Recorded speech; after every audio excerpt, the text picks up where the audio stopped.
पितृपक्ष में ना खरीदे यह 7 चीजें करोड़पति को भी कंगाल बना देती है। पितृ हो जाते हैं नाराज। नमस्कार दोस्तों, राधे राधे, हर हर महादेव, जय हो पितृदेव की। दोस्तों, आज हम बात करेंगे एक ऐसे विषय पर जो हर परिवार के लिए अत्यंत महत्वपूर्ण है। पितृपक्ष में किन चीजों से बचना चाहिए।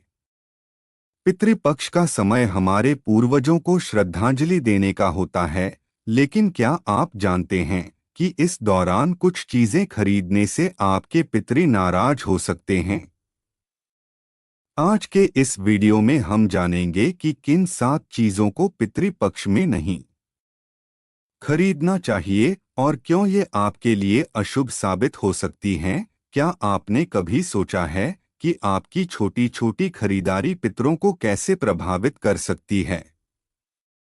चलिए इस बारे में और जानते हैं। दोस्तों, अगर आप इस विषय में और जानकारी पाना चाहते हैं तो वीडियो को अंत तक देखें और चैनल को सब्सक्राइब करना न भूलें। पितृपक्ष हिंदू धर्म में एक महत्वपूर्ण समय है जो हर साल भाद्रपद मास के कृष्ण पक्ष में मनाया जाता है।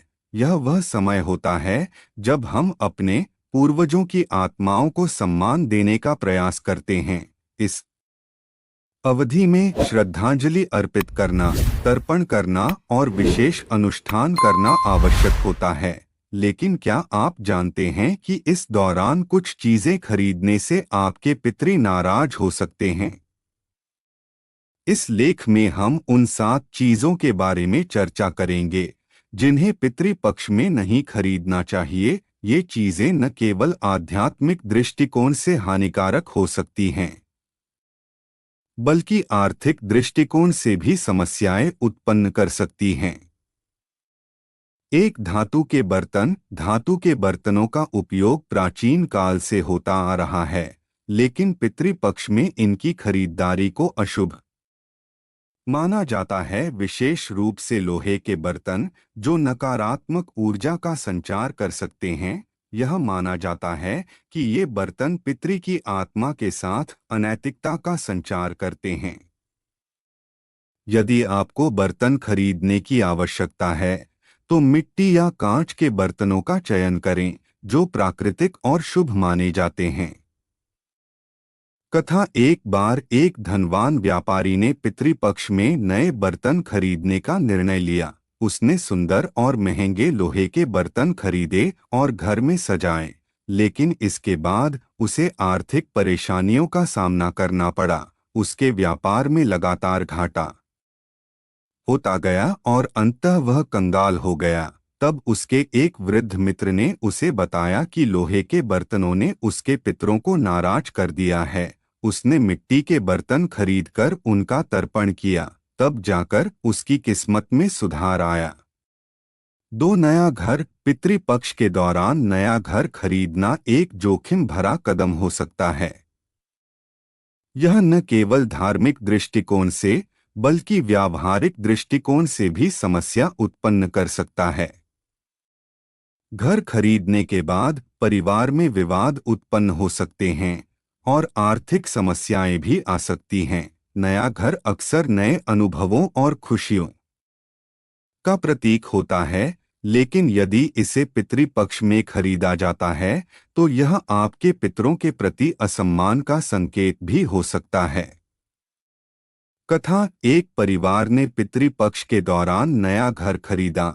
उन्होंने सोचा कि यह उनके लिए एक नई शुरुआत होगी, लेकिन जल्द ही घर में झगड़े और समस्याएं उत्पन्न होने लगीं। पत्नी ने कहा कि वह घर में सहज नहीं महसूस करती। एक धार्मिक व्यक्ति ने उन्हें बताया कि पितृपक्ष में घर खरीदना उनके लिए शुभ नहीं था।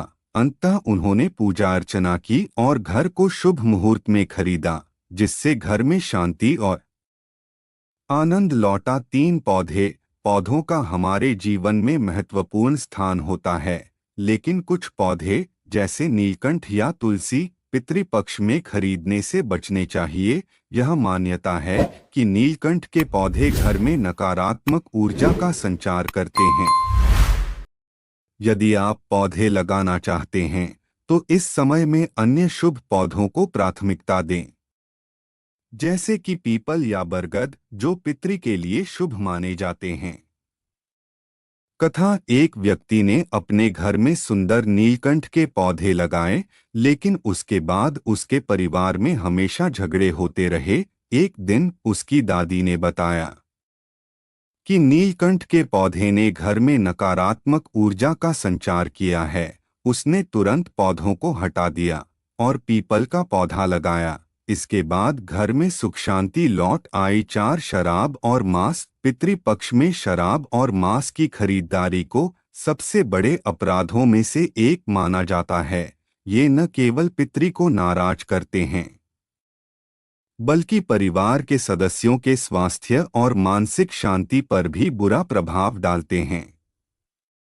इस अवधि में व्रत और उपवास का पालन करना बेहतर होता है, जिससे शरीर और आत्मा दोनों को शुद्ध किया जा सके। कथा। एक युवक ने पितृपक्ष में अपने दोस्तों के साथ शराब पीने का आयोजन किया। उसके बाद उसे लगातार बीमारियों का सामना करना पड़ा। उसके दादा ने उसे बताया कि उसके पितरों को यह अस्वीकार्य था। युवक ने फिर व्रत रखने और साधारण भोजन करने का निश्चय किया। उसकी सेहत में सुधार हुआ और परिवार में भी शांति बनी रही। 5 उपहार। पितृपक्ष के दौरान उपहार देने का विचार हमेशा सकारात्मक होता है, लेकिन आपको इस बात का ध्यान रखना चाहिए कि वह उपहार पूर्वजों के प्रति सम्मान और श्रद्धा को दर्शाएं। असली उपहारों की बजाय किसी भी तरह के अभद्र उपहार, जैसे कि कपड़े या सामान जो उनकी आत्मा के प्रति असम्मान दिखाते हैं, खरीदने से बचें।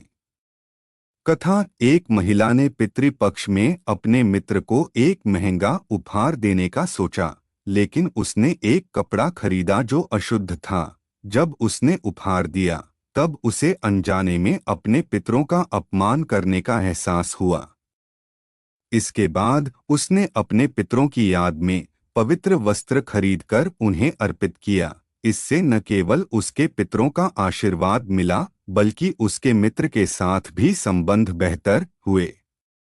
6 कपड़े। पितृपक्ष में नए कपड़े खरीदने से बचें, विशेषकर सफेद या काले रंग के कपड़े।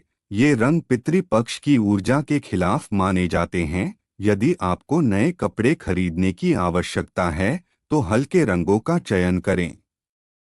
कथा। एक व्यक्ति ने पितृपक्ष के दौरान काले रंग के कपड़े खरीदे। उसने सोचा कि यह उसके लिए सौभाग्य लाएगा, लेकिन जल्द ही उसे स्वास्थ्य समस्याओं का सामना करना पड़ा। एक आध्यात्मिक गुरु ने उसे बताया कि काले कपड़े पितरों के प्रति अनादर का प्रतीक हैं। उसने तुरंत सफेद कपड़े खरीदे और पितरों की पूजा की, जिससे उसकी समस्याएं हल हुईं। 7 चाकू और तेज औजार। पितृपक्ष में चाकू या अन्य तेज औजार खरीदना वर्जित है। ये वस्तुएं नकारात्मकता और अशांति का प्रतीक मानी जाती हैं। यदि आपको रसोई में किसी औजार की आवश्यकता है, तो सुनिश्चित करें कि वह शुद्ध और शुभ हो। कथा। एक महिला ने पितृपक्ष में एक नया चाकू खरीदा, लेकिन इसके बाद उसे घर में कई विवादों का सामना करना पड़ा। उसकी सहेली ने उसे बताया कि चाकू ने घर में नकारात्मकता लाई है। उसने तुरंत चाकू को हटा दिया और एक पवित्र वस्तु खरीदी। इसके बाद घर में शांति बनी रही। तो दोस्तों, अब तक हमने पितृपक्ष में न खरीदने वाली 7 चीजों के बारे में विस्तार से जाना। क्या आप सोच सकते हैं कि ये साधारण चीजें आपके जीवन में कितनी बड़ी समस्याएं ला सकती हैं? यह सब कुछ हमारे पितरों के प्रति सम्मान और श्रद्धा से जुड़ा है। पितृपक्ष का यह समय हमें याद दिलाता है कि हम अपने पूर्वजों को केवल श्रद्धांजलि नहीं देते, बल्कि हमें उनके प्रति सही आचार व्यवहार भी करना चाहिए। अगर हम इन चीजों से बचते हैं, तो न केवल हम अपने पितरों का आशीर्वाद प्राप्त करेंगे, बल्कि अपने जीवन में सुख शांति और समृद्धि भी ला सकेंगे। आखिरकार क्या आप नहीं चाहते कि आपके पितर आपसे खुश रहें? उनकी कृपा से ही आपके जीवन के हर क्षेत्र में सकारात्मकता आएगी। इसीलिए अगले पितृपक्ष में सावधानी बरतें और इन वस्तुओं से दूर रहें। अगर आपको हमारा वीडियो पसंद आया हो तो कृपया इसे शेयर करें और अपने अनुभव हमारे साथ साझा करें। याद रखें, पितृपक्ष में अपने पूर्वजों का सम्मान करना न भूलें। हमारे चैनल डी के मोटिवेशन वॉइस को सब्सक्राइब करना न भूलें। राधे राधे, हर हर महादेव।